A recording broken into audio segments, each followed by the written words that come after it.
మాకిక్కడ 1 week నుంచి network లేదు. మాకో 3, 4 days నుంచి నిద్ర కూడా లేదండి. మాకెందుకు నిద్ర లేదంటారా? మా చిన్నోడు 3 డేస్ నుంచి కంటిన్యూస్‌గా నైట్ ఏడుస్తూనే ఉన్నాడండి. వాడికి ఏమైందో, ఎందుకు ఏడుస్తున్నాడో మాకైతే ఏం అర్థం కాలేదు. నేనైతే కొంపదీసి వాడు ఏమైనా మింగేసాడా? కడుపులో నొప్పొస్తుందేమో అని అనుకున్నానండి. మొన్న మా ఆయనదైతే నైట్ డ్యూటీ. తనైతే నైట్ డ్యూటీకి వెళ్ళిపోయారు. ఇంకా వాడైతే 10 గంటల నుంచి కంటిన్యూస్‌గా 2 వరకు ఏడుస్తూనే ఉన్నాడనమాట.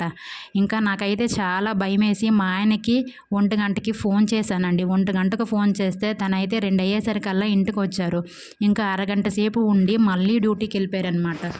ఇంకా వాడినైతే నిన్న హాస్పిటల్‌కి తీసుకెళ్ళి డాక్టర్‌కి చూపిస్తే, బాబుకి పళ్ళొస్తున్నాయి. పళ్ళు రావడం వల్ల పెయినొస్తుంది. అందుకే పాలు తాగట్లేదని చెప్పారు. ఇంకా నేనైతే అది విని షాక్ అయ్యాను. అదేంటి పళ్ళొస్తే పెయినొస్తదా? నేనెక్కడా వినలేదని అనుకున్నాను. మీ పిల్లలకు కూడా ఇలా జరిగితే నాకు కామెంట్